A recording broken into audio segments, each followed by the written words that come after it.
भारत के किसानों के महान साथी हरित क्रांति के इंस्पिरेशन डॉक्टर एमएस स्वामीनाथन। आइए इस वीडियो के माध्यम से उनके जीवन के बारे में जानते हैं और ले चलते हैं उनकी विरासत के सफर पर।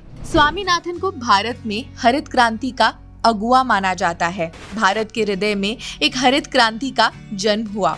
वे पहले ऐसे व्यक्ति हैं जिन्होंने सबसे पहले गेहूं की एक बेहतरीन किस्म को पहचान दी और स्वीकृत किया, जिसके परिणाम स्वरूप भारत में गेहूं का उत्पादन विशेष रहा।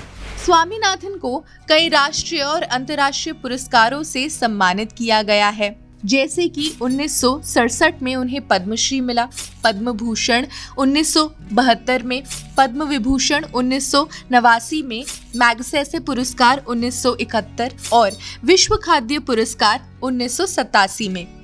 उन्होंने किसानों के हालात सुधारने और कृषि को बढ़ावा देने के लिए सिफारिशें की, लेकिन अब तक उनकी कई सिफारिश पूर्ण रूप से लागू ही नहीं हो पाई थी। हालांकि सरकारों का कहना रहा कि उन्होंने आयोग की सिफारिशों को लागू किया, लेकिन सच्चाई तो यही थी कि अब तक इसे पूरी तरह से लागू नहीं किया गया है। किसान बार बार आंदोलन के जरिए स्वामीनाथन आयोग की सिफारिशों को लागू करने की मांग करते रहे हैं। स्वामीनाथन आयोग का गठन 18 नवंबर 2004 को किया गया था और इसके अध्यक्ष एमएस स्वामीनाथन ही थे। इस आयोग ने किसानों की समस्याओं को ध्यान में रखकर कृषि क्षेत्र में कई महत्वपूर्ण सुधार की मांग की थी। स्वामीनाथन का लक्ष्य था भूख और गरीबी से लड़कर दुनिया को समृद्धि और खुशियों की ओर ले जाना। वे एक विकास और जैव विविधता के समर्थक थे।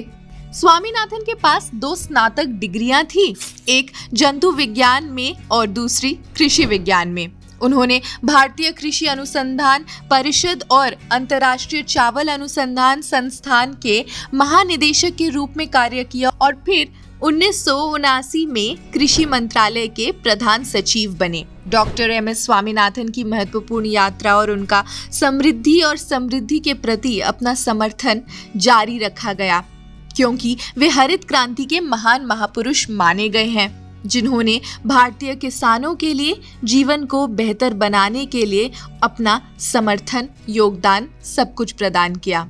आज वो नहीं रहे। खैर, इस वीडियो में बस इतना ही। बाकी खबरों के लिए भी आप जुड़े रहिए जनसत्ता के साथ। शुक्रिया।